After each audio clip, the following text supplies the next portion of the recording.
Hello hello hello hello hello সমস্ত চ্যাম্পসরা কেমন আছো তোমরা সবাই? আই হোপ দারুণ আছো।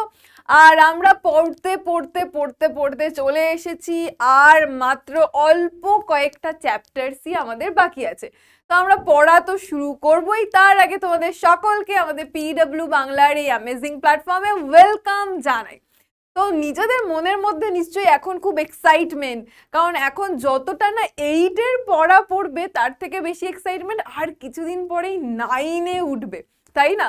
তার জন্য তোমাদের মনে বেশি এক্সাইটমেন্ট। কিন্তু 9-এ ওঠার আগে যেটা করতে হবে, এই 8-এর যে চ্যাপ্টার্সগুলো আছে একটু ভালো করে পড়ে নিতে হবে। তা না হলে ক্লাস 9-এ গিয়ে কিন্তু আমাদের তখন প্রবলেম হবে। তো আজকে আমরা কি পড়বো? আজকে আমরা পড়বো হচ্ছে অস্তিত্ব পৃথিবী। একদম সহজ চ্যাপ্টার, কোনো অসুবিধা হবে না। কিন্তু সহজ চ্যাপ্টার হলেও এই চ্যাপ্টারটা হচ্ছে মোস্ট ইম্পর্টেন্ট চ্যাপ্টার। কেন ম্যাম মোস্ট ইম্পর্টেন্ট চ্যাপ্টার?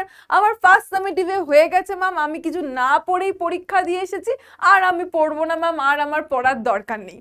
এরকম যদি কেউ ভেবে থাকো তাহলে তার উদ্দেশ্যে আমি বলবো, আজকের এই চ্যাপ্টারে আমরা যা যা পড়তে চলেছি এটা শুধু 8 কেন, 9, 10, 11, 12 তুমি যতই ফার্দার পড়াশোনা করো এই থিওরিগুলো কিন্তু তোমার লাগবেই। এই থিওরিগুলো কিন্তু তোমাকে জানতেই হবে, না জানলে কিন্তু তখন চলবে না।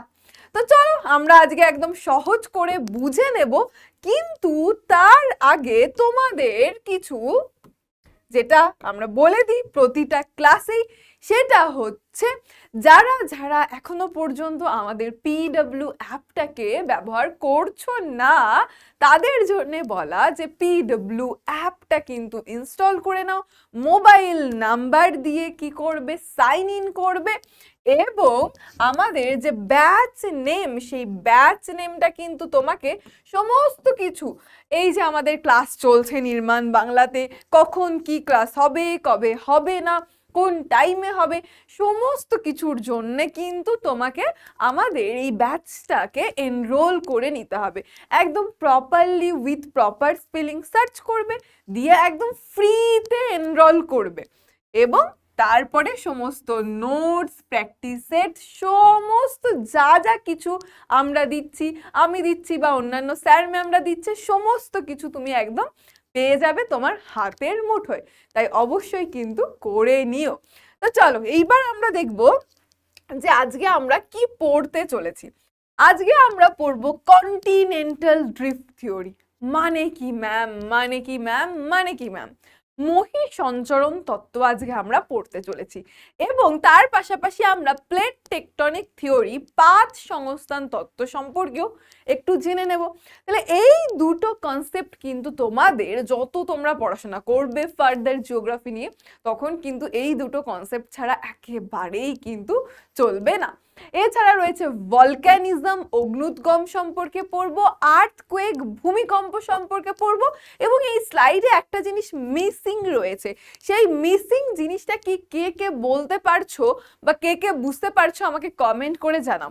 যারা নিয়মিত আমার ক্লাস দেখে তারা কিন্তু একদম ঝট করে বুঝতে পারবে যে কোন জিনিসটা এখানে মিসড রয়েছে, কোন জিনিসটা মিস রয়েছে, কোন জিনিসটা মিসিং।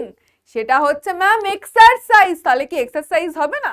এক্সারসাইজ হবে কি হবে না তার জন্য কিন্তু আমাদের ক্লাসটা দেখতে হবে। তো চলো আমরা আর এদিক ওদিক ঘুরিয়ে ফিরিয়ে কথা না বলে একদম শুরু করব আমাদের আজকের ক্লাস। এই যে বললাম মহি সঞ্চরণ তত্ত্ব, এই মহি সঞ্চরণ তত্ত্ব সম্পর্কে তো জানবো, কিন্তু এই মহি সঞ্চরণ তত্ত্ব সম্পর্কে জানতে গিয়ে তার আগে কিছু ইনফরমেশন আমাদের লাগবে। কি কি ইনফরমেশন চলো একটু একটু করে দেখা যাক। দেখো, জার্মান অধ্যাপক এবং আবহাওয়াবিদ অ্যালফ্রেড ওয়েগনার 1912-এ মহি সঞ্চরণ তত্ত্বটি কিন্তু বা মতবাদটি প্রকাশ করেন, এবং এই যে একদম প্রথমেই যেটা বললাম এটা হচ্ছে এখান থেকে সব থেকে ইম্পর্টেন্ট এমসিকিউ। এটাই সব থেকে ইম্পর্টেন্ট প্রশ্ন হচ্ছে এটাই। এমসিকিউ বলো তুমি, বা তোমার একদম VSAQ বলো, সব থেকে ইম্পর্টেন্ট ফার্স্ট লাইনেই কিন্তু আমাদের প্রশ্ন দিয়ে শুরু হচ্ছে। ইভেন তোমরা ভাবলে অবাক হবে যে তোমরা যখন ক্লাস 12-এ, মানে এখন যারা ক্লাস 12-এ পড়ছে তাদেরও কিন্তু এই জিনিসগুলো রয়েছে, এবং তাদেরও কিন্তু মানে কি বলবো যে এই জিনিসগুলো পড়তে হয়। তাই বুঝতেই পারছো যে কতটা মূল্যবান এই চ্যাপ্টারটা, ঠিক আছে? যাই হোক, তো ফার্স্ট প্রশ্ন যেটা তোমাকে মনে রাখতে হবে সেটা কি, অ্যালফ্রেড ওয়েগনার 1912-এ মহিষঞ্চরণ মতবাদটি প্রকাশ করেন। এবং এছাড়াও কিন্তু ফ্রান্সিস তার আগে ছিলেন, বেকন ছিলেন যিনি 1620 সালে স্নাইডার, পেলিগ্রিনি, FB টেলার প্রমুখের লেখা থেকেও আমরা এই তত্ত্ব সম্পর্কে জানতে পারি। বাট অ্যালফ্রেড ওয়েগনারের এই মতবাদটি সব থেকে বেশি প্রচলিত। আচ্ছা, এইবার আমি যে এত কিছু বললাম, এইবার এই ছবিটা একটু ভালো করে দেখে নাও। এই ছবিটা ফার্স্টে তুমি এখান থেকে দেখো, এবং এখানে দেখো কি লেখা রয়েছে। এখানে লেখা রয়েছে প্যানজিয়া। এই প্যানজিয়া মানে কি ম্যাম? এবং তারপরে দেখো লেখা রয়েছে লরেসিয়া এবং গন্ডোয়ানা, এবং তারপরে রয়েছে আমাদের মডার্ন ওয়ার্ল্ড। তো চলো ফার্স্টে আমরা এটা বুঝে নিই, প্যানজিয়া। এই প্যান কথার অর্থ কি?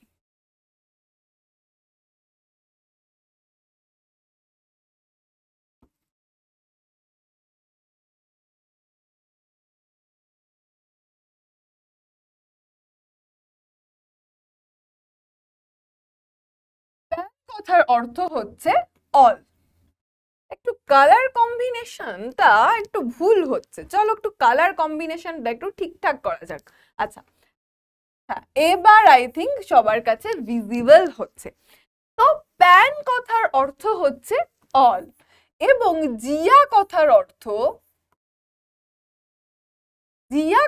অর্থ হচ্ছে ভূখণ্ড। অল মানে কি? অল মানে হচ্ছে সমস্ত। অল মানে কি? সমস্ত। তাহলে এই যে বললাম প্যানজিয়া, তাহলে প্যান কথার মানে হলো অল, এবং জিয়া কথার মানে হলো ভূখণ্ড। তাহলে এই দুটোকে যদি আমি একসঙ্গে করি, কি মানে হচ্ছে সমস্ত ভূখণ্ড। তো কি ছিল যে আগে অনেক অনেক অনেক অনেক অনেক অনেক অনেক অনেক অনেক আগে, কতটা আগে সেটাতে এক্স্যাক্টলি কে জানো আমাকে কমেন্ট করে জানাও, এবং আমি তো অবভিয়াসলি বলবোই। তো কি ছিল যে সমস্ত ভূখণ্ডগুলো একসঙ্গে ছিল। এই ধারণায় মনে করা হচ্ছে যে আগে সমস্ত ভূখণ্ডগুলো, এই যে তুমি ছবিতে দেখতে পাচ্ছ, এই যে সমস্ত ভূখণ্ডগুলো কিন্তু একত্রে ছিল, আলাদা আলাদা আলাদা আলাদা ভাবে কিন্তু ছিল না। এই যে সমস্ত ভূখণ্ড এই যে একসঙ্গে ছিল, এটাকেই বলা হয় প্যানজিয়া। এবং এই যে প্যানজিয়ার চারপাশে, প্যানজিয়ার সাইডে যে জলভাগ রয়েছে, বা সমস্ত যে একসঙ্গে, এটা যেহেতু আলাদা আলাদা নেই, তো জলভাগটাও এই যে প্যানজিয়াকে ঘিরে যে একসঙ্গে যে জলভাগ রয়েছে সেটাকে বলা হতো প্যান্থালাসা। কি বলা হতো?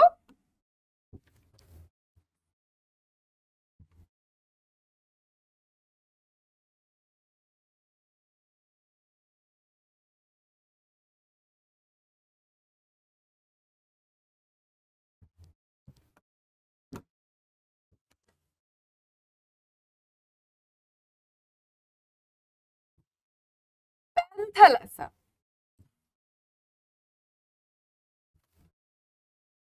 প্যান কথার মানে অল, আর থালাসা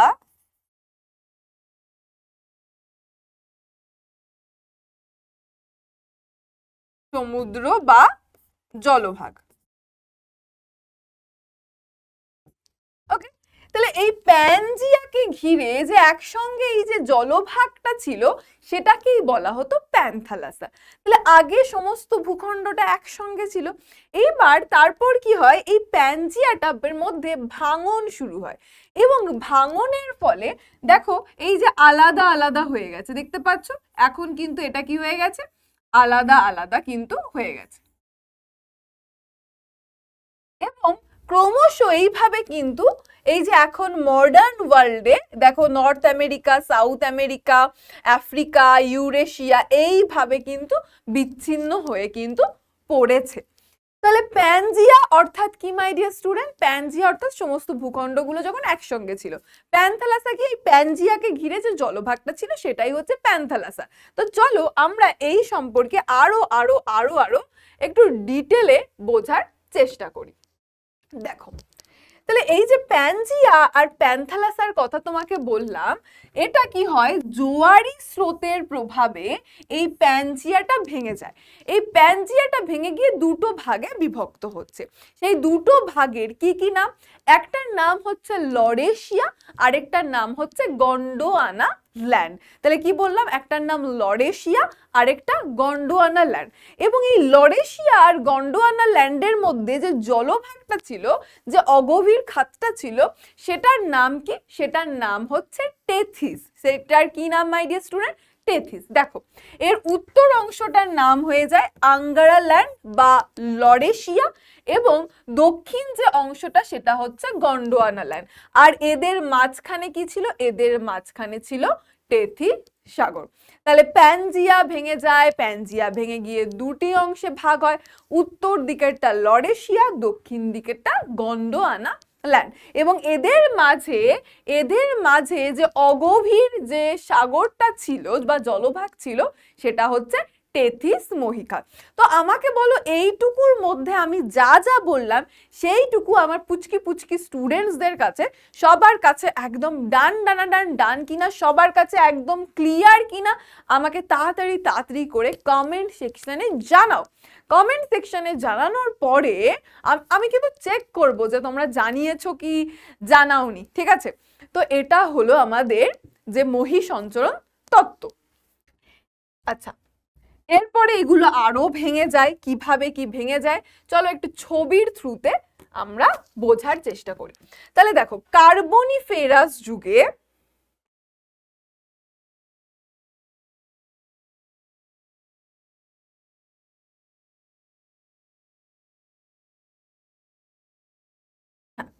দেখো, এই যে দেখো একসঙ্গে রয়েছে প্যানজিয়া,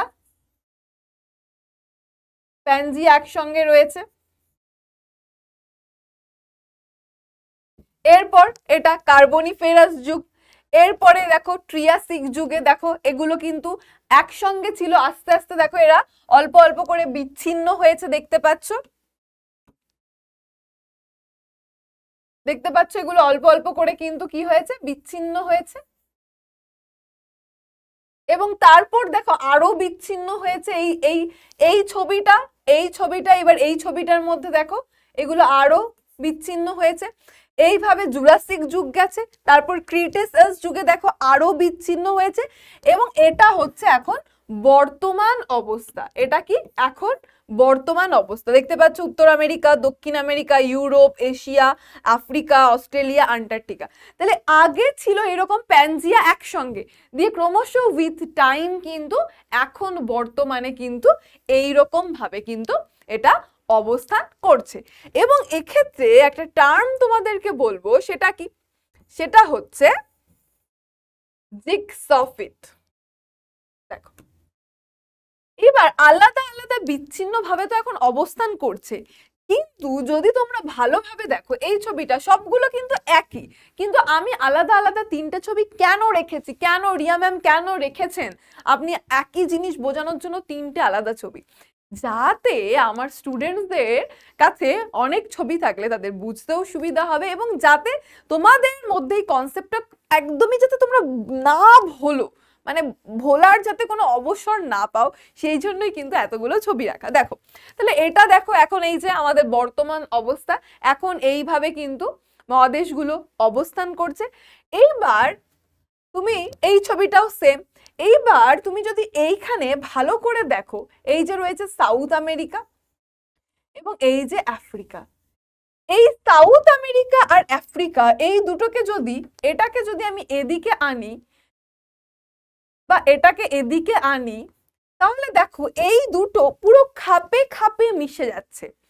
মানে দেখবে কোনো জিনিস ভেঙে গেলে আমরা সেটাকে আবার জোড়ানোর, মনে করো একটা কাপ ভেঙে গেছে, তাহলে সেই ভেঙে যাওয়া অংশটাকে আমরা কাপের সঙ্গে জোড়ানোর চেষ্টা করি, দিয়ে কিন্তু মোটামুটি আমরা একসঙ্গে লাগিয়ে ফেলতে পারি। তাহলে ঠিক সেরকমই দেখা, এই যে এই দুটো ভূখণ্ডের, এই দুটোর সাউথ আমেরিকা এবং আফ্রিকা বা আফ্রিকার উপকূল ভাগটাকে যদি আমরা ভালো করে দেখি এবং এই দুটোকে যদি আমরা এই কাছাকাছি আনি, তাহলে দেখবে একেবারে খাপে খাপে কিন্তু মিশে যাচ্ছে। এবং এটা ক্লোজলি বোঝার জন্য এই যে কেন আমি এই ছবিটা, তিনটে ছবি কেন রেখেছি, দেখো এইবার এই যে আমি বললাম এই দুটোকে যদি কাছাকাছি আনি, তাহলে দেখো এইবার দেখো ঠিক এক্স্যাক্টলি কিন্তু মনে হচ্ছে না যেটা পুরো খাপে খাপে মিলে যাচ্ছে।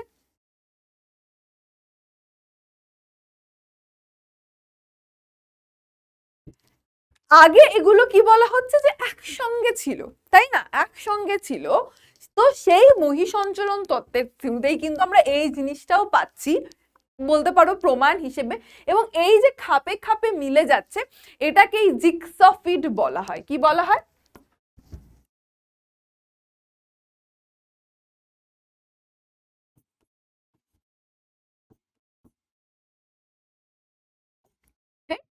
বলা হয়। ঠিক আছে, সবার কাছে ডান ডানা ডান ডান, সবার কাছে একদম ডান ডানা ডান ডান কিনা আমাকে তাড়াতাড়ি তাড়াতাড়ি করে কমেন্ট করে জানাও। তাহলে এইটুকু যদি বোঝা হয়ে গিয়ে থাকে, তাহলে আমরা এর পরের পার্টে মুভ করি। আজকে আমরা অনেক ইম্পর্টেন্ট জিনিস শিখবো, চলো দেখি এর পরের পার্টে কি আছে সেটা জানা যাক। এরপর আমরা চলে আসছি পাত সীমানায়। তো পাত সীমানায় তো ম্যাম আসবো, তার আগে পাত বা প্লেট কাকে বলে সেটা বলে দিন। এটা কি খাওয়ার প্লেট ম্যাম? না, এটা খাওয়ার প্লেট তো নয়।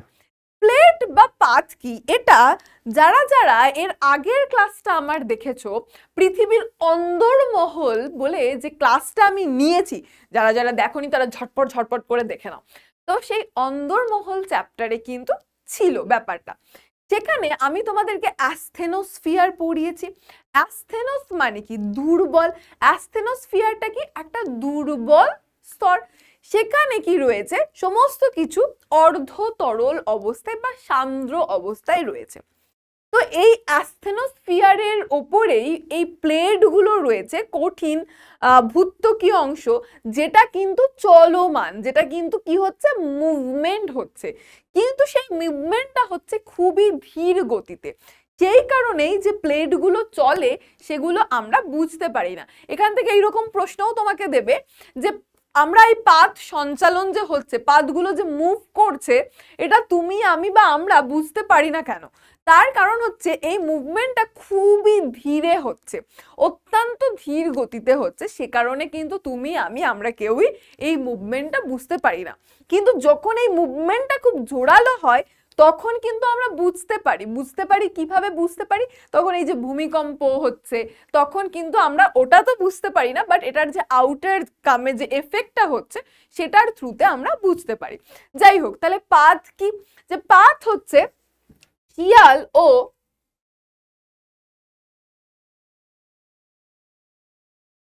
শিয়াল ও সীমা সহ পৃথিবীর মহাদেশ ও মহাসাগরীয় তলে অবস্থিত কতগুলি কঠিন অনমনীয় খণ্ড।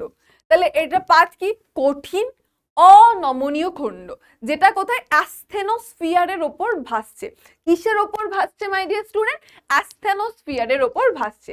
তো এগুলো কিন্তু অ্যাস্থেনোস্ফিয়ারের ওপর ভাসমান এবং চলনশীল অবস্থায় রয়েছে, অর্থাৎ মুভমেন্ট হচ্ছে। এগুলোকেই, এই খণ্ডগুলোকেই বলা হয় পাত বা প্লেট।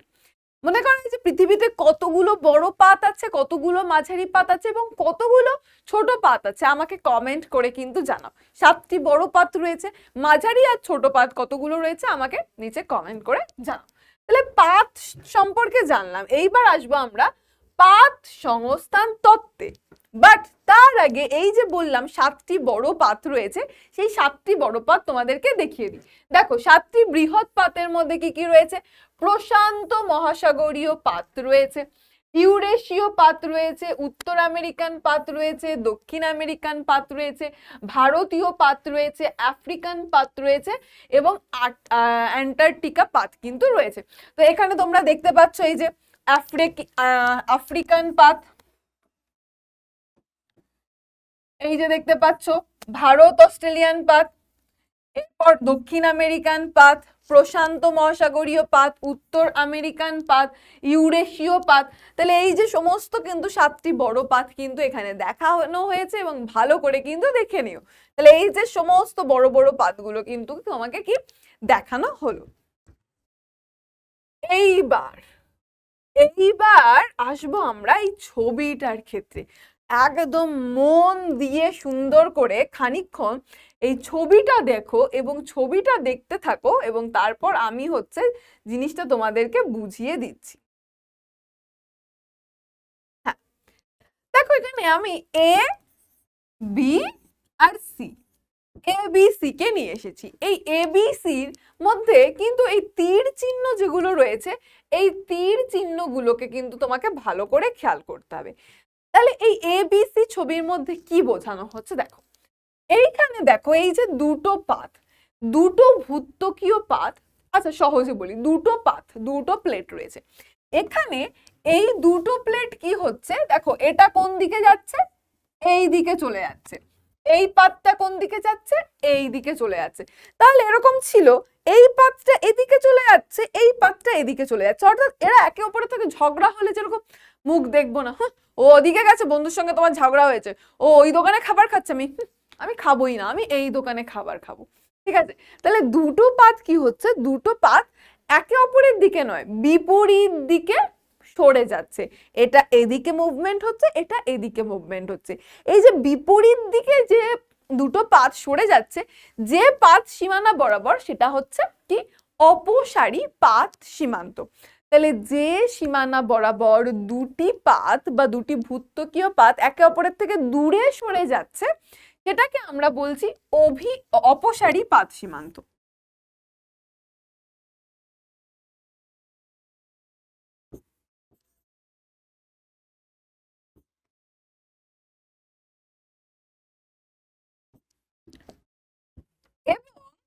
এক্ষেত্রে দেখো আবার কি হচ্ছে, এক্ষেত্রে আবার এই দুটো দেখো মুখোমুখি আসছে। ঠিক আছে, ঝগড়ার পরে আবার কি হয়েছে, ভাব হয়ে গেছে, এখন আবার মুখোমুখি আসছে, মুখোমুখি আসছে। তাহলে যে সীমানা বরাবর দুটো ভূত্বকীয় পাত একে অপরের দিকে আসছে বা মুখোমুখি আসছে, সেটাকে আমরা বলি অভিসারী পাত সীমান্ত।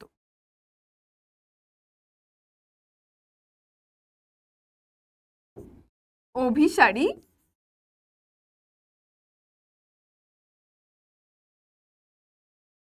পাত সীমান্ত। তাহলে দেখো দুরকম পাত সীমান্তের কথা আমরা পড়লাম। এন্ড দ্য লাস্ট ওয়ান দেখো, এটা কি করছে, একে অপরকে পাশ কাটিয়ে চলে যাচ্ছে।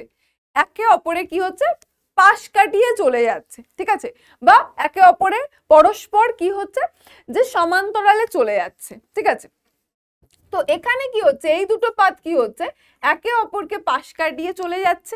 তো এটা হচ্ছে কি নিরপেক্ষ পাত সীমান্ত, বা পাশাপাশি অগ্রসর হচ্ছে, নিরপেক্ষ পাত সীমান্ত।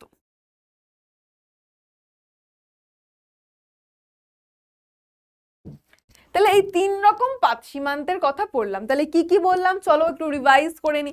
যখন দুটো পরস্পরের থেকে দূরে সরে যাচ্ছে, অপসারী। দুটো পাত যখন পরস্পরের মুখোমুখি আসছে, একই দিকে আসছে, অভিসারী। দুটো পাত কি হচ্ছে, কি পাশ কাটিয়ে চলে যাচ্ছে, পাশ কাটিয়ে চলে যাচ্ছে, সেটাকে আমরা কি বলছি, সেটাকে বলছি নিরপেক্ষ পাত সীমান্ত। সবার কাছে ডান ডান ডান ডান কিনা, সবার কাছে ক্লিয়ার কিনা আমাকে জানাও।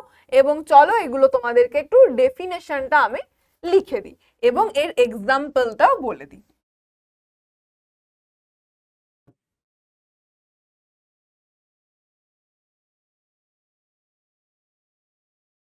তাহলে ফার্স্টে আমরা পড়লাম অপসারী,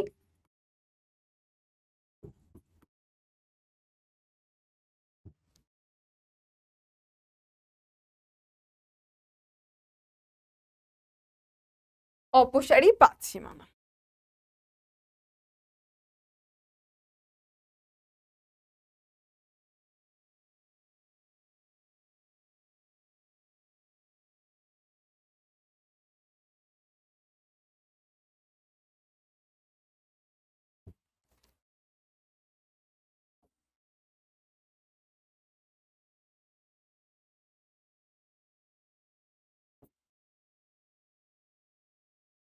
সীমান্ত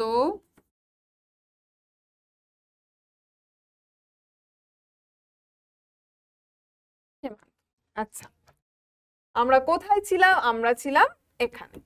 দেখো ভালো করে ছবিটা দেখো, এখানে কি হচ্ছে, এই পাথটা এদিকে মুভমেন্ট হচ্ছে, এই পাথটার এদিকে মুভমেন্ট হচ্ছে, এবং এই যে পাথ দুটো কি হচ্ছে অপসারী, এর ফলে এখানে এই যে অগভীর যে মহিকাত, সেই মহিকাতে যে পলি রাশিটা জমেছিল, এই সরি যে ম্যাগমাটা রয়েছে, সেই ম্যাগমাটা কিন্তু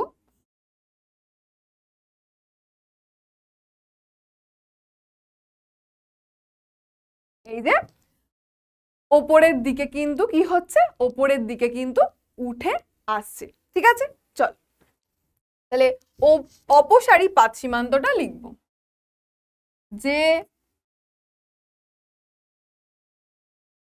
পাত সীমানা বরাবর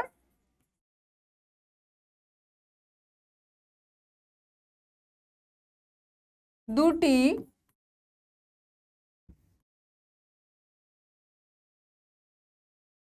ভূত্বকীয় পাত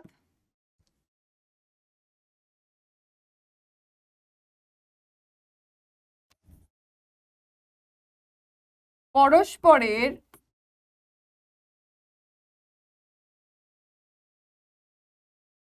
বিপরীতে সরে যায়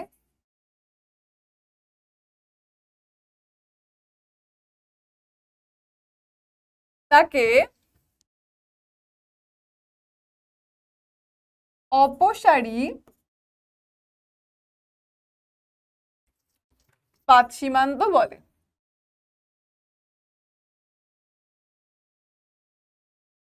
যেমন উদাহরণ, আটলান্টিক মহাসাগরের তলদেশে মধ্য সামুদ্রিক শৈলশিরা বরাবর কিন্তু এই পাতটা কিন্তু আমরা দেখতে পাচ্ছি। তাহলে এখান থেকে কি হচ্ছে, ম্যাগমাটা কিন্তু বাইরের দিকে কিন্তু বেরিয়ে আসছে।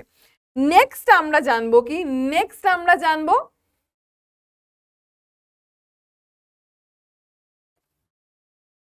অভিসারী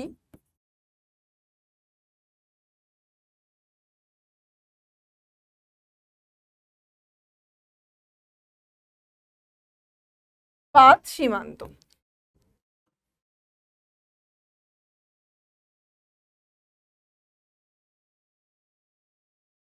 যে পাত সীমান্ত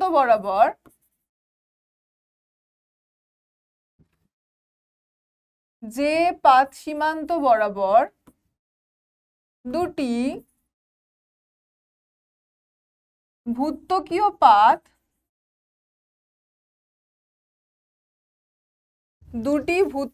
পাত পরস্পরের দিকে অগ্রসর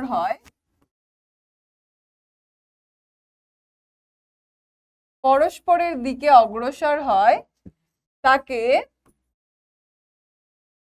অভিসারী পাত সীমান্ত বলে।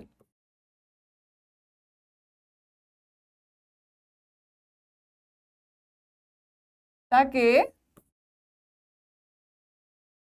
অভিসারী পাত সীমান্ত বলে।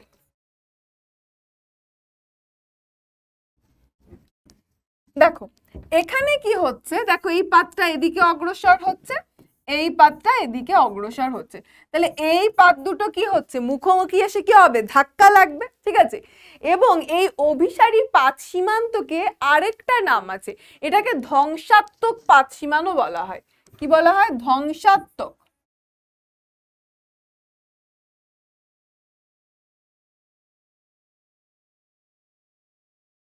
ধ্বংসাত্মক পাত সীমানাও বলা হয়। এবং অপসারী যেটা, যে দুটো পাত অপরের থেকে একে অপরের থেকে দূরে সরে যাচ্ছে, সেটাকে কি গঠনকারী পাত সীমান্ত বলা হয়। আর এটাকে কি বলা হচ্ছে, ধ্বংসকারী বা বিনাশকারী পাত সীমান্ত বলছে। কারণ এই যে দুটো পাত পরস্পরের মুখোমুখি এসে সংঘর্ষে লিপ্ত হচ্ছে, এর ফলে কি হচ্ছে, ভারী যে পাতটা সেটা নিচে চলে যাচ্ছে এবং সেটা কিন্তু কি হচ্ছে, ধ্বংস হচ্ছে। এর কারণে কিন্তু এটাকে কি বলা হয়, ধ্বংসাত্মক বা বিনাশকারী পাত সীমান্ত বলা হয়। এটা কোথায়, ইউরেশীয় ভারতীয় দুটি পরস্পর মুখী পাত সীমানা হচ্ছে অভিসারী পাত সীমানার মধ্যে কিন্তু পড়ছে। তাহলে এটাও হয়ে গেল। এরপর কি রয়েছে, এরপর আসছি আমরা নিরপেক্ষ পাত সীমানাতে। তাহলে নিরপেক্ষ পাত সীমানাটা আবার কি, যে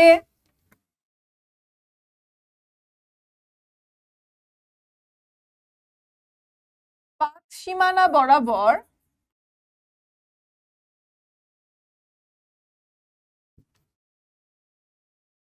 দুটি ভূত্বকীয় পাত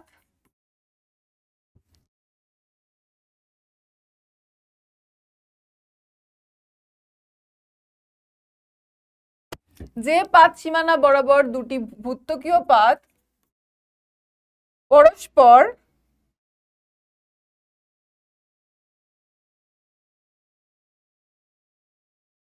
পরস্পর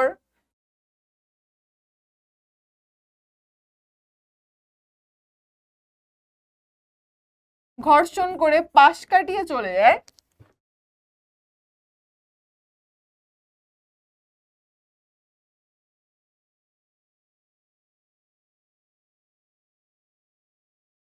তাকে নিরপেক্ষ পাত সীমান্ত বলা হয়। নিরপেক্ষ পাত সীমানা বলা হচ্ছে, ঠিক আছে। এটার উদাহরণ ক্যালিফোর্নিয়ার উত্তর দক্ষিণে বিস্তৃত সান আন্দ্রিজ চুক্তি এই প্রকার পাত সীমানার কিন্তু উদাহরণ। দেখো এটা এদিকে চলছে, এটা এদিকে, এটা কি পরস্পর ঘর্ষণ করে একে অপরের এইভাবে কিন্তু চলাচলটা ঘটছে। তাহলে আমরা 3 রকম পাত সীমানা বরাবর কিন্তু জেনে নিয়েছি, এবং এইবার আমরা জানবো হচ্ছে পাত সঞ্চালন আমরা বুঝতে পারি না কেন, যেটা অলরেডি আমি তোমাদের বলে দিয়েছি যে পাত সঞ্চালনটা অত্যন্ত ধীর গতিতে হয়, যে কারণে কিন্তু আমরা এটাকে বুঝতে পারি না। ওকে, এই যে দেখতে পাচ্ছ পরিচলন স্রোতের কারণেই কিন্তু পাতগুলোর মুভমেন্টটা হচ্ছে। নেক্সট আমরা এখন কোথায় চলে আসবো, নেক্সট আমরা চলে আসবো অগ্নুদ্গমে। তাহলে আমরা আমাদের ফার্স্ট যেটুকু বোঝার সেটা কি কি আমরা চলো একটু রিভাইজ করে নিই বা একটু শর্টে বলে দিই। আমরা প্রথমে জানলাম প্যানজিয়ার কনসেপ্ট, দেন আমরা জানলাম প্যান্থালাসা সম্পর্কে, প্যান্থালাসা আমরা জেনে নিলাম, এবং তারপর জিগসফিট সম্পর্কে জানলাম।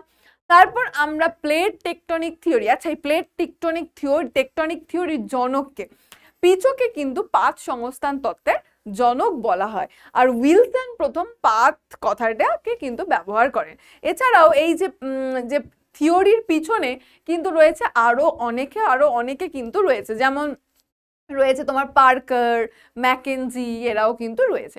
যাই হোক, তারপর আমরা জানলাম পাত কাকে বলছে, এবং আমরা 3 রকম পাত সীমানা বরাবর পাত সীমানা সম্পর্কে জানলাম, অভিসারী, অপসারী এবং নিরপেক্ষ পাত সীমানা, ঠিক আছে। এবং এখানে এরপরে আমরা এই যে গঠনকারী বিনাশকারীটাও বললাম, যে গঠনকারী পাত সীমানা কাকে বলছি, বিনাশকারী কাকে বলছি, মনে আছে তো? কমেন্ট সেকশনে আমাকে জানিয়ে ফেলো। এরপর এখন আসবো আমরা আমাদের নেক্সট যে পার্টটা আছে অগ্নুদ্গম বা ভলক্যানিজম। এবার অগ্নুদ্গম আমরা কাকে বলছি, দেখো এই অগ্নুদ্গমে কি হচ্ছে, এটা একটা মানে ভয়ঙ্কর সুন্দর দৃশ্য। আমি যদি ভুল না হই, চাঁদের পাহাড় তোমরা যারা পড়েছো সেখানে কিন্তু এই কথাটা আছে যে ভয়ঙ্কর সুন্দর, মানে এমন ভয়ঙ্কর সুন্দর ধ্বংসলীলা বলা যায়। একদিকে যেমন এটা বিভীষিকাময়, তেমনই মানে কোথাও যেন মানে নেচারের মধ্যেই বলি না যে আমরা সৌন্দর্যও লুকিয়ে থাকে, ঠিক তেমনই ভয়ঙ্কর অথচ সুন্দর এক দৃশ্য। যাই হোক, তো চলো আমরা এই ভলক্যানিজমটা কিভাবে হচ্ছে, মানে এটার কি কি সৌন্দর্য বা কি কি নৈসর্গিক সৌন্দর্য বা প্রাকৃতিক গুণাবলী আছে যেটা আমাদের চোখে খুব প্রশান্তি দিচ্ছে, সেগুলোতে আমরা আসবো না, আমরা আসবো এই ভলক্যানিজমটা হচ্ছে কিভাবে সেটা সম্পর্কে জানবো। দেখো এখানে কি হচ্ছে, যে উত্তপ্ত গলিত পদার্থ যে ম্যাগমাটা রয়েছে ভূ অভ্যন্তরে, সেই ম্যাগমাটা বাইরে বেরিয়ে আসছে। ম্যাগমাটা বাইরে বেরিয়ে আসলে আমরা সেটাকে লাভা বলি। তাহলে ম্যাগমাটা বাইরে বেরিয়ে আসছে, তার সঙ্গে গ্যাস, বাষ্প, ছাই, ভস্ম প্রভৃতি কিন্তু উৎক্ষিপ্ত হচ্ছে। এটা আগুনের স্রোত, আগুনের স্রোতের মতন কিন্তু লাভা ছড়িয়ে পড়ে আশেপাশে। তাহলে ভূ অভ্যন্তরের যে ম্যাগমাটা রয়েছে, সেই ম্যাগমাটা কোনো ফাটলের মাধ্যমে যখন বাইরে বেরিয়ে আসছে, লাভা রূপে বাইরে বেরিয়ে আসছে, সেটা কিন্তু অগ্নুৎপাত। কখনো এটা খুব জোরে হয়, কখনো বা আওয়াজ ছাড়াও কিন্তু হয়। চলো একটু ছবির থ্রুতে আমরা জিনিসটাকে বোঝার চেষ্টা করি। তাহলে কি বললাম, ভূ অভ্যন্তরের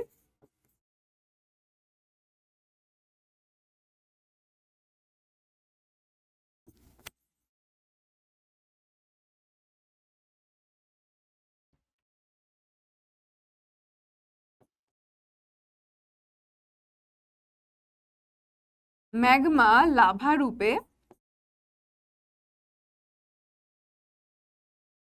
বেরিয়ে আসছে। দেখো কোথা থেকে, এই যে এখানে ছবিটা দেখো, ম্যাগমা চেম্বার, এই যে কি রয়েছে আমাদের ভূ অভ্যন্তরে, কিন্তু এটা ভূ অভ্যন্তরে যে ম্যাগমা চেম্বার, সেটা দেখো এই যে কিভাবে, আচ্ছা এই কালারটা চুজ করাটা একদম ভুল হচ্ছে, আমরা এটা অরেঞ্জ টাইপের কালারই চুজ করি, হ্যাঁ অরেঞ্জ। তো এটা দেখো এই যে প্রচন্ড, এই যে ম্যাগমাটা কি লাভা রূপে বাইরে বেরিয়ে আসছে, তার সঙ্গে সঙ্গে এর সঙ্গে ছাই, ভস্ম এগুলোও কিন্তু নির্গত হচ্ছে, এবং এই যে ম্যাগমাটা লাভা রূপে বেরিয়ে আসছে, এটা কিন্তু বাইরে বেরিয়ে এসে সঞ্চয় হয়। এইভাবে সঞ্চয় হতে হতে হতে হতে কিন্তু এরা শঙ্কু আকৃতির কিন্তু পর্বতেরও সৃষ্টি করে। ঠিক আছে, সেখান থেকে তোমরা সঞ্চয়জাত পর্বত সম্পর্কেও পড়বে। ওকে, তাহলে এই যে ম্যাগমাটা কি হচ্ছে ভূ অভ্যন্তরের, এখানে এইখানে ফাটল বা ক্র্যাকটা তুমি ভালো বুঝতে পারবে। এই যে দেখতে পাচ্ছ ফাটল বা ক্র্যাক, ফাটল বা ক্র্যাক। তাহলে এটা যখন এই যে ভূ অভ্যন্তরের ম্যাগমাটা কোনো ফাটলের মাধ্যমে বাইরে বেরিয়ে আসছে, এবং শুধুমাত্র ম্যাগমাটা লাভা রূপে বেরিয়ে আসছে না, ছাই, ভস্ম ইত্যাদিও বেরিয়ে আসছে, সেটাই কিন্তু কি অগ্নুদ্গম। চলো তাহলে অগ্নুদ্গমের একটু উদাহরণ জানা যাক আমাদের। জাপানের ফুজিয়ামা, ইতালির ভিসুভিয়াস, ভারতের ব্যারেন, ইন্দোনেশিয়ার ক্রাকাতোয়া এই জাতীয় পর্বত। কোন জাতীয় পর্বত বললাম? এই যে অগ্নুদ্গম হচ্ছে, সেখান থেকে বললাম, সঞ্চয়জাত পর্বতের কথা বললাম। ঠিক আছে, দেখো এইখানে কতগুলো ছবি তোমাদের জন্য দেওয়া রয়েছে। নেক্সট, এইবার আগ্নেয়গিরি কত প্রকার, এই আগ্নেয়গিরি সম্পর্কে আমরা জানবো। আগ্নেয়গিরিকে আমরা মূলত 3 ভাগে ভাগ করেছি। একটা হচ্ছে সক্রিয় আগ্নেয়গিরি, অগ্নুদ্গমটা হচ্ছে এই যে বিস্ফোরণ সহ বা বিস্ফোরণ ছাড়া এই যে বেরিয়ে এলো লাভাটা, এবং যে পাহাড়টা, পর্বতটা, সেটাই হচ্ছে আগ্নেয়গিরি। এবার এই আগ্নেয়গিরিকে আমরা 3 ভাগে ভাগ করেছি। কি কি ভাগে ভাগ করেছি? সক্রিয় আগ্নেয়গিরি, তারপর হচ্ছে তোমার সুপ্ত আগ্নেয়গিরি এবং মৃত আগ্নেয়গিরি। এই সক্রিয় আগ্নেয়গিরিকে আবার আমরা ফার্দার 2টো ভাগে ভাগ করি, অবিরাম আগ্নেয়গিরি এবং সবিরাম আগ্নেয়গিরি। তো সক্রিয় আগ্নেয়গিরির মধ্যে কি পড়ছে? সিসিলি দ্বীপের এটনা, লিপারি দ্বীপের স্টমলি, হাওয়াই দ্বীপের মৌনা লোয়া, ভারতের ব্যারেন, এগুলো সক্রিয় আগ্নেয়গিরি। এবার সক্রিয় আগ্নেয়গিরি কি ম্যাম, সেটা তো বলুন। সক্রিয় আগ্নেয়গিরি হচ্ছে মাই ডিয়ার স্টুডেন্ট সেই সমস্ত আগ্নেয়গিরি যেগুলোতে কিন্তু এখনো কিন্তু কি হচ্ছে, অগ্নুৎপাত, মানে অগ্নুৎপাত হয়ে চলেছে, আগেও হয়ে চলেছে এবং এখনো কিন্তু অগ্নুৎপাত হয়ে চলেছে, সেগুলো আমাদের পড়ছে সক্রিয় আগ্নেয়গিরির মধ্যে। অর্থাৎ প্রতিনিয়ত একরকম অগ্নুৎপাত হয়ে চলেছে, ঠিক আছে, বা একটু নির্দিষ্ট সময়ের ব্যবধানে অগ্নুৎপাত হয়ে চলেছে। সুপ্ত আগ্নেয়গিরি, সুপ্ত মানেই হচ্ছে একরকম ঘুমিয়ে থাকা বলতে পারো।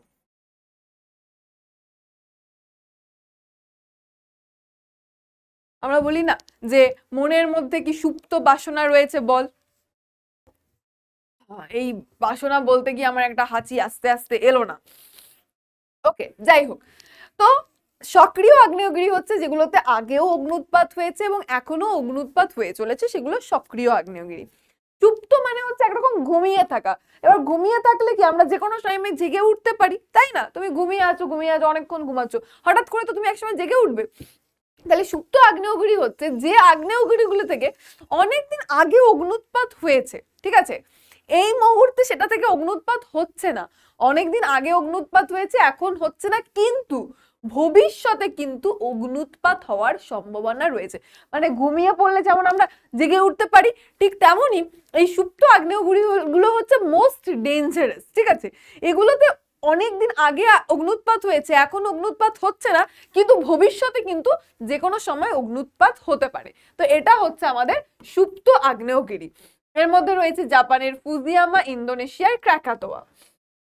এরপর মৃত আগ্নেয়গিরি। মৃত মানে কি? একরকম ডেথ, মৃত, ডেথ।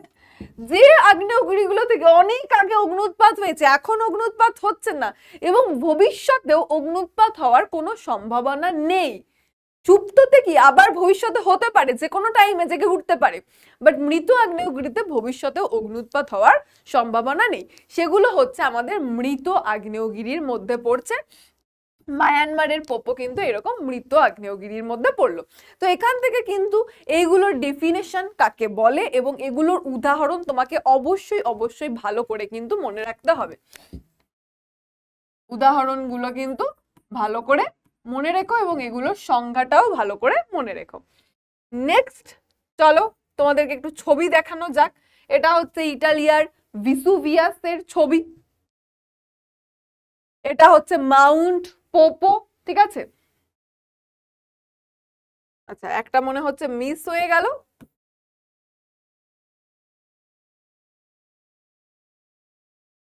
আচ্ছা, এইবার এখানে আগ্নেয়গিরিগুলোর অবস্থান দেখানো হয়েছে। আমি জানি না পিকচারটা তোমাদের কাছে কতটা ভিজিবল হচ্ছে। এগুলো কিন্তু আগ্নেয়গিরি এবং তুমি যদি খুব ভালো করে দেখো, দেখতে পাচ্ছ এই জায়গাটা পুরোটাই কিন্তু কি, দেখতে পাচ্ছ অসংখ্য অসংখ্য আগ্নেয়গিরি দেখানো হচ্ছে। এটাকে কি বলে, কে কে বলতে পারবে আমাকে বলো? এটাকে কি বলে, কে কে বলতে পারবে আমাকে বলো?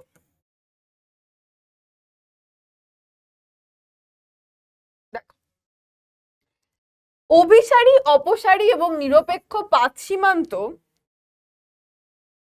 অভিসারী অর্থাৎ যেটাই কি একে অপরের মুখোমুখি পাত সীমানা, অপসারী মানে দূরে চলে যাচ্ছে, নিরপেক্ষ পাশ কাটিয়ে চলে যাচ্ছে, ঠিক আছে?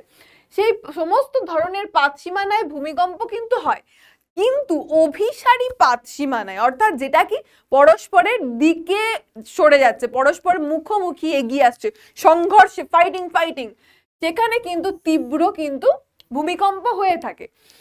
প্রশান্ত মহাসাগরীয় অঞ্চলে নিমজ্জিত পাত সীমানায়, হিমালয় ও আল্পস পার্বত্য অঞ্চলে অভিসারী সংঘর্ষ সীমানায় প্রায়শই ভূমিকম্প হয়। পৃথিবীর নবীন ভঙ্গিল পার্বত্য অঞ্চলগুলি ভূমিকম্প প্রবণ।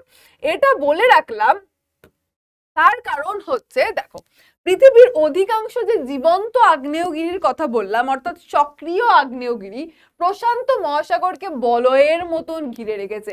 তোমাদেরকে ছবিটা জাস্ট দেখালাম এবং চলো আরো একবার তোমাদেরকে ছবিটা দেখিয়ে দিচ্ছি। এই দেখো একদম কি প্রশান্ত মহাসাগরের, তোমাদেরকে একটু আগেও দেখালাম যে কি এরকম কি একসঙ্গে দেখো এই যে কতগুলো দেখতে পাচ্ছি আমরা, এটা কি বলয়ের মতন কিন্তু ঘিরে রেখেছে। তো এটাকে কি বলা হচ্ছে? প্রশান্ত মহাসাগরীয় অগ্নি বলয় বা প্যাসিফিক রিং অফ ফায়ার কিন্তু বলা হচ্ছে। এই যে প্রশান্ত মহাসাগরকে ঘিরে চারিদিকে কিন্তু এই যে বলয়ের মতন ঘিরে রয়েছে, এটাকে কি বলা হচ্ছে? Pacific ring of fire. এই Pacific ring of fire English টার্মটাও কিন্তু মনে রাখতে হবে। এবং পৃথিবীর 70% ভূমিকম্প কিন্তু এই জায়গাতেই হয়। সেই জন্য এই ভূমিকম্প প্লাস এই যে আগ্নেয়গিরি দুটো একসঙ্গে দেখিয়ে দেওয়া, ভূমিকম্প কি, কাকে বলে, কিভাবে হচ্ছে, এটাতে আমরা আসবো, বাট কো রিলেটেড যেহেতু একসঙ্গে দেখিয়ে দিলাম। নেক্সট দেখো ফুজিয়ামা, পিন্টোবো, ক্রাকাতোয়া, সেন্ট হেলেন্স, এই সমস্তগুলো রয়েছে মেক্সিকো থেকে শুরু করে আটলান্টিক মহাসাগর, ভূমধ্যসাগর, আল্পস, ককেসাস, এই যে মধ্য মহাদেশীয় বলয়ে এখানে 20% ভূমিকম্প ঘটছে। তাহলে প্রশান্ত মহাসাগরীয় অঞ্চলে কি হচ্ছে? পৃথিবীর 70% ভূমিকম্প এখানেই হচ্ছে। আর এই যে তোমার মধ্য মহাদেশীয় বলয়ে পৃথিবীর 20% ভূমিকম্প কিন্তু এখানে ঘটছে। তো এইবার আমরা চলে আসব হচ্ছে কোথায় কোথায় কোথায় চলে আসব, এইবার আমরা চলে আসব, আচ্ছা এই ছবিটা তোমাদেরকে দেখিয়েছিলাম, মনে আছে তো? এরপর আমরা চলে আসব হচ্ছে ভূমিকম্পতে। তো ভূমিকম্প কি, কাকে বলে, ইত্যাদি ইত্যাদি ইত্যাদি সম্পর্কে এখন আমরা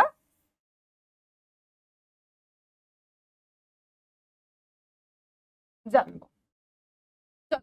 তাহলে ভূমিকম্প, কম্প মানে কি? কাঁপা, ভূমি কেঁপে উঠছে।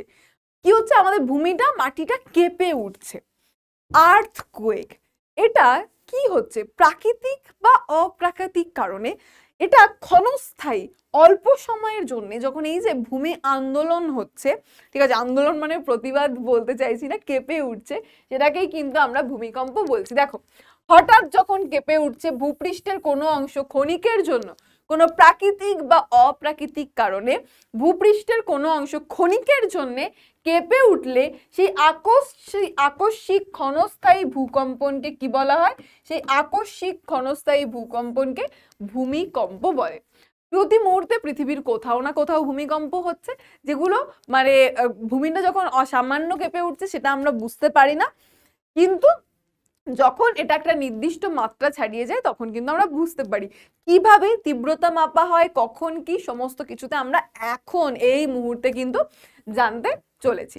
চলো, আচ্ছা এই ভূমিকম্পের দেখতে পাচ্ছ একটা ছবিও রাখা হয়েছে। ভূমিকম্প মানে কি বলবো, বিধ্বংসী একরকম বলতে পারো, যে ভূমিকম্পের ফলে কিন্তু মানে প্রচুর ক্ষয়ক্ষতি কিন্তু হয়, আর হালকা ভূমিকম্প হলে সেরকম ক্ষয়ক্ষতি বিশেষ হয় না।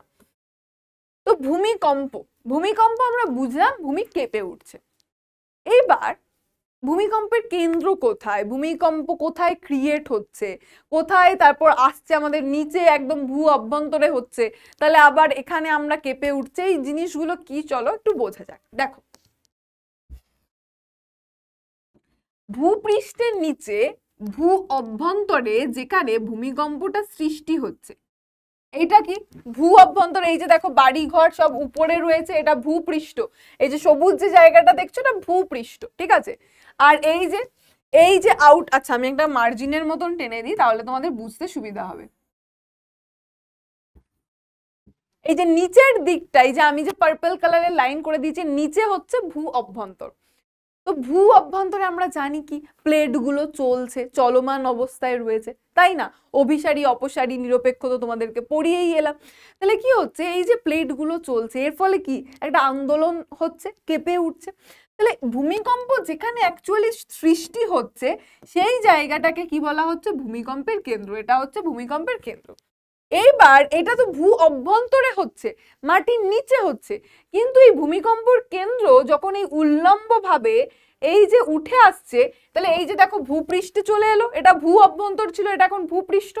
তাহলে এখানে যখন এই যে চলে এলো, এখানে যে বিন্দুটায় প্রথম এসে আঘাত করলো ভূপৃষ্ঠে, তাহলে ভূমিকম্পের কেন্দ্র থেকে উল্লম্ব ভাবে, কিভাবে? উল্লম্ব ভাবে ভূপৃষ্ঠে যে বিন্দুতে এসে প্রথম পৌঁছালো সেটাকে ভূমিকম্পের উপকেন্দ্র বলা হয়। তাহলে এটা ভূমিকম্পের কেন্দ্র, এটা উপকেন্দ্র। এইবার এই উপকেন্দ্র থেকে কি হয় জানো? এই উপকেন্দ্র থেকে দিয়ে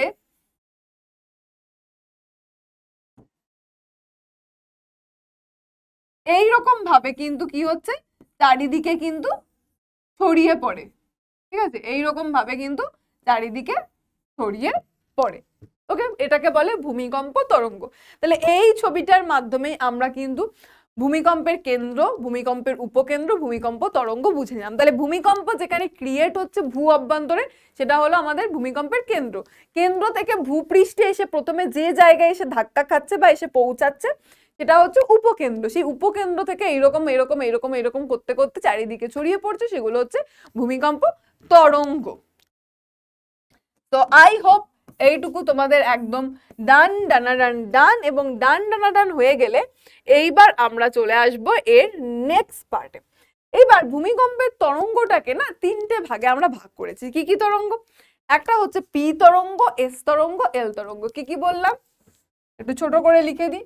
একটা হচ্ছে পি তরঙ্গ, এস তরঙ্গ আর এল তরঙ্গ। এই পি তরঙ্গ মানে কি? প্রাইমারি ওয়েভ বা পি তরঙ্গ, ঠিক আছে। এই প্রাইমারি ওয়েভটা কি, এটা কঠিন তরল গ্যাসীয় সমস্ত কিছুর মধ্যে দিয়ে কিন্তু এটা চলাচল করতে পারে। ঠিক আছে, এটা কঠিন তরল গ্যাসীয় পদার্থের মধ্যে দিয়ে কিন্তু এই তরঙ্গ প্রবাহিত হতে পারে, কিন্তু এই এস তরঙ্গটা কিন্তু শুধুমাত্র কঠিন পদার্থের মধ্য দিয়ে প্রবাহিত হয়। এখান থেকে তোমাদের শর্ট প্রশ্ন আসবে, বলবে যে কোন তরঙ্গ শুধুমাত্র কঠিনের মধ্যে দিয়ে, কঠিন পদার্থের মধ্যে দিয়ে চলাচল করতে পারে, বা কোন তরঙ্গ তরল বা গ্যাসীয় পদার্থের মধ্যে দিয়ে চলাচল করতে পারে না। তাহলে কঠিন তরল গ্যাসীয় এই তিনটের মধ্যে দিয়ে চলাচল করতে পারে পি তরঙ্গ, প্রাইমারি তরঙ্গ। ঠিক আছে, এবং এটা সব থেকে দ্রুত, সব থেকে ফাস্টেস্ট। ঠিক আছে, মানে একদম দ্রুত এসে পৌঁছাচ্ছে, একদম এই যে বললাম ভূমিকম্পের কেন্দ্র থেকে একদম উপকেন্দ্রে এসে পৌঁছায়, একদম ফাস্ট সব থেকে এই পি তরঙ্গ এসে পৌঁছায়। কিন্তু এই যে এস তরঙ্গ, এটা শুধুমাত্র কঠিনের মধ্যে দিয়ে যেতে পারে, তরল গ্যাসীয়র মধ্যে দিয়ে যেতে পারে না। ঠিক আছে, এবং পি তরঙ্গ পৌঁছানোর পরে দেখো, পি তরঙ্গের পরে এই এস তরঙ্গ কিন্তু এসে পৌঁছায় ভূপৃষ্ঠে। তাহলে কি কি বললাম মাই ডিয়ার স্টুডেন্ট? পি তরঙ্গ, এস তরঙ্গ, এল তরঙ্গ। পি তরঙ্গ সব থেকে আগে ভূপৃষ্ঠে এসে পৌঁছায়, তারপরে কি এসে পৌঁছায়? এস তরঙ্গ। এইবার পি তরঙ্গ কঠিন তরল গ্যাসীয় সবকিছুর মধ্যে দিয়ে যেতে পারছে, এস তরঙ্গ শুধুমাত্র কঠিনের মধ্যে দিয়ে যেতে পারছে। এবং এই যে রয়েছে তোমাদের জন্য ছবি।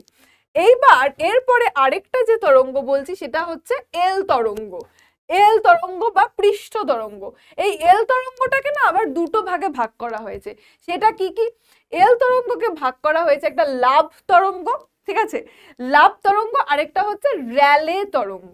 এই দুটো ভাগে ভাগ করা হয়েছে। এই এল তরঙ্গ হচ্ছে এর ক্ষয়ক্ষতি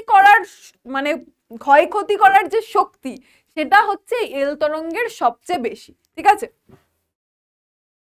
এর প্রভাবে কিন্তু সব থেকে বেশি ক্ষয়ক্ষতিটা হয়ে থাকে। তাহলে কোন তরঙ্গের প্রভাবে সব থেকে বেশি ক্ষতি সাধন হয়, এটা যদি তোমাকে প্রশ্ন করে তাহলে কি উত্তর দেবে? এল তরঙ্গের প্রভাবে কিন্তু সব থেকে বেশি ক্ষতি সাধন হয়। তাহলে এখান থেকে কিন্তু অনেক অনেক ইম্পর্টেন্ট প্রশ্ন রয়েছে, সবাই ভালো করে করবে। এবং এই চ্যাপ্টারটা কিন্তু একদম সুন্দর করে এমসিকিউর জন্য, এসিকিউ মানে বেসিক্যালি শর্ট প্রশ্নের জন্য কিন্তু দুর্দান্ত ভাবে তৈরি করে নাও। একদম ভেরি ভেরি ইম্পর্টেন্ট কিন্তু এই চ্যাপ্টারটা। আচ্ছা, এইবার চলে আসবো আমরা সিসমোগ্রাফ এবং রিক্টার স্কেলে। দেখো, ভূমিকম্প সিসমোগ্রাফ বা ভূকম্প লিখো যন্ত্রে মাপা হয়। তাহলে ভূমিকম্প কিসে মাপা হচ্ছে? ভূমিকম্প মাপা হচ্ছে সিসমোগ্রাফ যন্ত্রের সাহায্যে। আর ভূমিকম্পের তীব্রতাটা কিসে মাপা হচ্ছে? ভূমিকম্পের তীব্রতাটা মাপা হচ্ছে রিক্টার স্কেলে।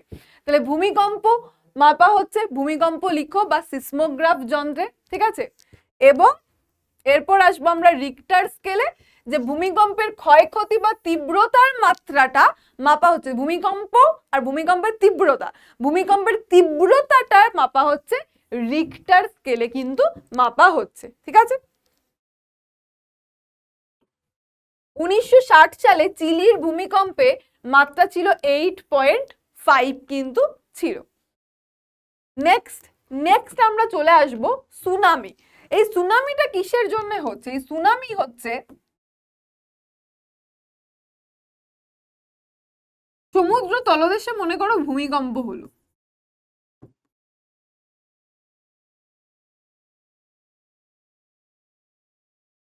তখন কিন্তু এই সুনামি হচ্ছে। ঠিক আছে, আরো অন্যান্য কারণ রয়েছে। তো সমুদ্র তলদেশে মনে করো ভূমিকম্প হচ্ছে, এর ফলে যে সামুদ্রিক জলের যে প্রবল উচ্ছ্বাস,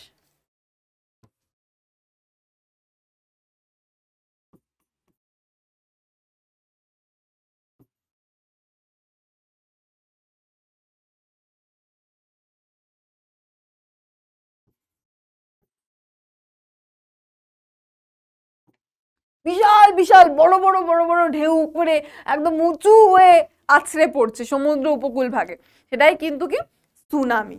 এবং এই সুনামি, এটা একটা জাপানি শব্দ, ভালো করে মনে রাখবে। সু কথার অর্থ হচ্ছে বন্দর, আর নামি কথার অর্থ ঢেউ, অর্থাৎ বন্দর সংলগ্ন ঢেউ।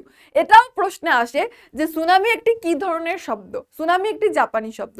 সু কথার অর্থ কি, নামি কথার অর্থ কি? সুনামি অর্থাৎ বন্দর সংলগ্ন ঢেউ। তাহলে যখন সমুদ্রের তলদেশে ভূমিকম্প বলো তখন কি হচ্ছে যে প্রচন্ড ভাবে সমুদ্রের জল কি হচ্ছে, সমুদ্রের ঢেউ প্রচন্ড হাইটে, প্রচন্ড উঁচু হয়ে কিন্তু আছড়ে পড়ছে, সেটাই কিন্তু সুনামি। এই যে তোমরা এখানে দেখতে পারবে ছবি, ওকে। এই সুনামির ফলে কিন্তু প্রবল কিন্তু ক্ষয়ক্ষতি হয়, প্রবল কিন্তু ক্ষয়ক্ষতি হচ্ছে। এবং এরপরে এরপরে এরপরে কি দেখাবো,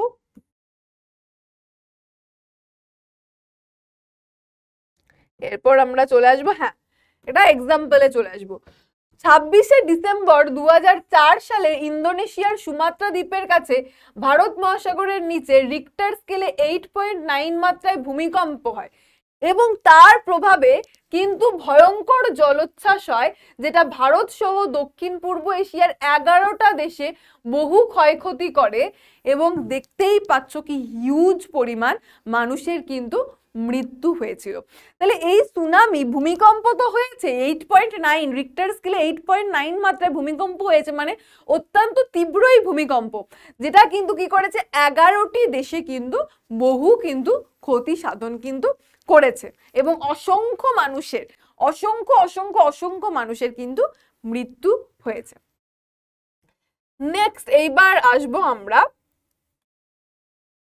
যে দেখো তাহলে এই যে বিপর্যয় তো হবে, কিন্তু এই বিপর্যয়ের ভূমিকম্প হলে তো আমরা আগের থেকে সতর্ক বার্তা পাই না যে আচ্ছা এই দিন, আগামী দিন, ঠিক আছে আজকে কত তারিখ, আজকে কত তারিখ আমি নিজেই ভুলে গেছি, বিশ্বাস করো আজকে কত তারিখ, 6 তারিখ মনে করে নাও, 7 তারিখ আজকে, 7 তারিখ বা 8 তারিখ বা 10 তারিখ যত তারিখ হোক, যে আগামীকাল সকাল 10 ঘটিকায় সুনামি হতে চলেছে বা ভূমিকম্প হতে চলেছে।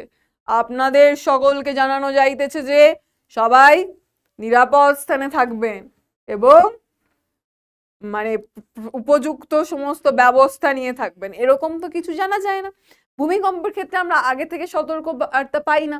ঘূর্ণিঝড়ের ক্ষেত্রে কি আমরা জানতে পারি যে আমরা আমাদের সরকারের তরফ থেকেও জানিয়ে দেওয়া হয় যে এরকম আবহাওয়ার এরকম অবস্থা, আপনারা কেউ হচ্ছে মৎস্য শিকারে যাবেন না বা ইত্যাদি ইত্যাদি। কিন্তু ভূমিকম্পের ক্ষেত্রে আমরা পাই না। তাহলে আমরা কি করতে পারি, দেখো যে পূর্বাভাস তো দেওয়া যায় না, কিন্তু আমরা কিছু সতর্কমূলক ব্যবস্থা এবং পরিকল্পনা কিন্তু অনেক জীবনহানি কিন্তু আটকাতে পারে। কিভাবে আমরা কি করব, দেখো বিপর্যয় ব্যবস্থাপনাটা আমরা কিভাবে করব, দেখো বাড়ির যেখানে দুর্বল স্থান আছে সেটাকে আমরা মেরামত করব। তাহলে তো যদি মেরামত না করি তাহলে তো এমনি ভেঙে পড়বে, তাই না, এমনি আরো প্রবল ক্ষয়ক্ষতি হবে। তো আমরা বাড়ির দুর্বল স্থানটাকে মেরামত করব। ভূমিকম্প চলাকালীন কোনো আসবাবপত্রের তলায় আশ্রয় নেওয়া, ভূমিকম্প যখন চলছে কোনো আসবাবপত্র শক্ত আচ্ছাদনের নিচে আশ্রয় নেওয়া, আচ্ছা এটারই পার্ট, ওকে। কম্পন থেমে গেলে আঘাত ক্ষয়ক্ষতির অনুসন্ধান, বিপর্যয় ব্যবস্থাপনা, পরিকল্পনা অনুসরণ, জরুরিকালীন যে জিনিসপত্র সেগুলোকে গুছিয়ে রাখা, এই জিনিসগুলো আমরা করতে পারি।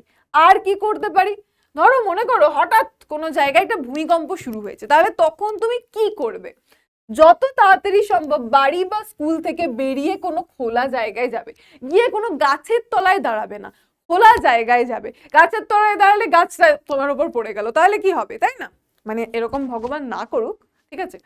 তো কি করতে হবে যে আমরা কিন্তু বাড়ি বা স্কুলে বাইরে কোনো খোলা জায়গা থাকলে সেখানে যাব। যদি খোলা জায়গায় বেরিয়ে যাওয়া সম্ভব না হয় তাহলে বাড়ির মধ্যে দ্রুত কোনো টেবিল বা শক্ত আসবাবের তলায় কিন্তু ঢুকে পড়বো। এবং এই ভূমিকম্প চলাকালীন লিফট টিফট এগুলোর ব্যবহার আমরা করব না এবং সম্ভব হলে প্রয়োজনীয় জিনিসপত্র আমরা সঙ্গে নিয়ে এগোবো। সো মাই ডিয়ার স্টুডেন্ট, এখানেই হচ্ছে আমরা আমাদের আজকের ক্লাসের মানে সমস্ত টপিক ডিসকাশনটা বলতে পারো একরকম শেষ করলাম। তো কি কি পড়লাম একটু রিভাইজ করা যাক। আমরা প্রথমে পড়েছি প্যানজিয়া, প্যানথালাসা। আমরা পাত সম্পর্কে পড়েছি, জানতে পারলাম পাতের মুভমেন্টগুলো খুব স্লোলি হয়, বাট আমরা অভিসারী অপসারী নিরপেক্ষ পাত সীমানা সম্পর্কে পড়েছি এবং ভূমিকম্প সম্পর্কে জানলাম। জাস্ট তার আগে আমরা অগ্নুদ্গম সুনামি সম্পর্কে জানলাম। এইবার কি আমি বলেছিলাম একদম শুরুতে যে কিছু একটা মিসিং আছে, সেটা কি এক্সারসাইজ, এবং বলেছিলাম যে লাস্টে এক্সারসাইজ হয় কি হয় না, চলো দেখি। তো চলো আমরা এবার কিছু এক্সারসাইজ করে নেব। কিন্তু তার আগে তোমাদের যেটা করতে হবে, আজকের এই ক্লাসটা তোমাদের কেমন লাগলো, সমস্ত কিছু বুঝতে পারলে কি পারলে না সেটা কিন্তু আমাকে অবশ্যই জানাবে। এবং আমি কে কিভাবে জানাতে পারবে তোমরা অবভিয়াসলি কমেন্ট করবে, এবং কমেন্টের থ্রুতেই কিন্তু আমি জানতে পারবো। তো অনেক দিন ধরে তোমাদের ক্লাস নিয়ে চলেছি, লাইভ ক্লাস হলে হয়তো ইন্টারাকশনটা আরো অনেক অনেক অনেক অনেক ভালো হতো, তোমরাও আমাকে চিনতে, আমিও তোমাদের নামগুলো মনে করতে পারতাম। কিন্তু হবে খুব তাড়াতাড়ি নিশ্চয়ই, পরিচয় হবে, আলাপ হবে। তার আগে 8-এর এক্সামটা ভালো করে দিয়ে নাও, আর এখন এই উত্তরগুলো করে ফেলো। অপসারী পাত সীমান্তকে কি বলে? তাহলে অপসারীতে কি হচ্ছে, পাত সীমানাটা একে অপরের থেকে দূরে সরে যাচ্ছে, ঠিক আছে। এবং এটাকে কি বলা হচ্ছে? এটাকে বলা হচ্ছে গঠনকারী পাত সীমানা। আর যেটা অভিসারী, যেটা একে অপরের দিকে, সেটাকে কি বলা হয়? বিনাশকারী পাত সীমানা বলে। তো এটা হয়ে গেল আমাদের অ্যান্সার। নেক্সট প্রশ্ন কি আছে? নেক্সট প্রশ্ন হচ্ছে প্যানজিয়া ভূখণ্ডের ধারণা। আমরা প্যানজিয়া এবং প্যান্থালাসা পড়ালাম। সেই প্যানজিয়া ভূখণ্ডের ধারণা পাত সংস্থান তত্ত্বে, মহীখাত তত্ত্বে, মহীসঞ্চরণ তত্ত্বে, নাকি সমস্থিতি তত্ত্বের সঙ্গে সম্পর্কিত? তাহলে এই যে প্যানজিয়া, এটা কার সঙ্গে সম্পর্কিত? এটা মহীসঞ্চরণ তত্ত্বের সঙ্গে সম্পর্কিত, রাইট? মহীসঞ্চরণ তত্ত্বের সঙ্গে সম্পর্কিত। নেক্সট প্রশ্ন কি আছে? নেক্সট প্রশ্ন হচ্ছে ভূমিকম্পের যে তরঙ্গ সর্বাধিক ক্ষতি সাধন করে। এক্ষেত্রে তোমাদের বললাম কোন তরঙ্গ ভূপৃষ্ঠে আগে এসে পৌঁছায়, কোন তরঙ্গ পরে এসে পৌঁছায়, কোন তরঙ্গ কঠিনের মধ্যে দিয়ে যেতে পারে শুধু, কোন তরঙ্গ কঠিন তরল গ্যাসীয় মধ্যে যেতে পারে। এই প্রত্যেকটা প্রশ্ন কিন্তু অত্যন্ত গুরুত্বপূর্ণ, এগুলো কিন্তু ভালো করে পড়ে নিও।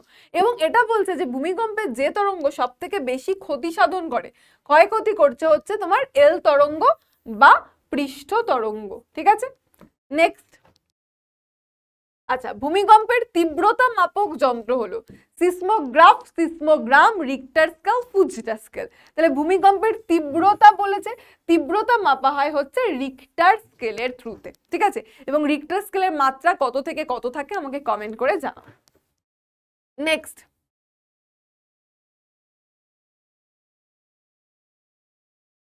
আগ্নেয়গিরির বৃহৎ মুখকে, আগ্নেয়গিরির বৃহৎ যে মুখ আছে, সেই বৃহৎ যদি মুখ হয় তাহলে সেটাকে কি বলে জানো? ক্যালডেরা কিন্তু বলা হয়। আগ্নেয়গিরি, এই যে আগ্নেয়গিরিতে অগ্নুৎপাত হচ্ছে বা অগ্নুদ্গম হচ্ছে, সেই আগ্নেয়গিরির বৃহৎ মুখকে হচ্ছে ক্যালডেরা বলা হয়। সো এইবার চলে আসবো একদম এন্ডে, মাই ডিয়ার স্টুডেন্ট। তো থ্যাংক ইউ তোমাদের সকলকে, একদম মন থেকে অনেক অনেক অনেক অনেক থ্যাংক ইউ রিয়া ম্যামের তরফ থেকে তোমাদের জন্য। আর হচ্ছে প্র্যাকটিস শিট তোমরা পেয়ে যাবে। এবং আমি দেখেছি যে অনেকের কমেন্টস আমি দেখলাম যে তারা বলেছো যে কিছু কিছু ক্ষেত্রে তোমরা প্র্যাকটিস শিট পাওনি। আমি সবাইকে রিকোয়েস্ট করবো, প্র্যাকটিস শিট সব প্রোভাইড করা আছে।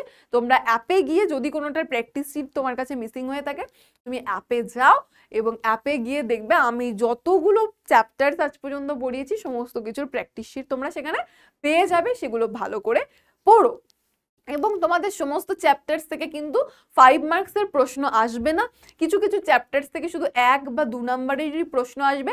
আমি কিন্তু সেটাকে ফলো করেছি এবং সেটাও ভালো করে কিন্তু খেয়াল করে নিও। তার মানে এটা না যে তুমি কোনো কিছু বাদ দিয়ে দেবে, পড়বে না, সেটা কিন্তু নয়। সমস্ত জিনিসই কিন্তু তোমাকে ডিটেলে পড়তে হবে। কারণ আমি কি বলেছি, কারণ ক্লাস 9, 10, 11, 12 যদি কেউ জিওগ্রাফি নিয়ে পড়াশোনা করো, তার কিন্তু সেগুলো লাগতে চলেছে। তো আজকের ক্লাসটা ছিল আমাদের অত্যন্ত ইম্পর্টেন্ট ক্লাস, এবং আজকের ক্লাস আমাদের এখানে এন্ড হলো। এবং থ্যাংক ইউ ওয়ান্স এগেইন। তোমাদের ক্লাসটা কেমন লাগলো সেটা অবশ্যই আমাকে কমেন্ট সেকশনে জানিও। আর তোমাদের ভালোবাসা আমার কাছে অনেক অনেক অনেক ম্যাটার করে। তো চলো, thank you, take care and tata.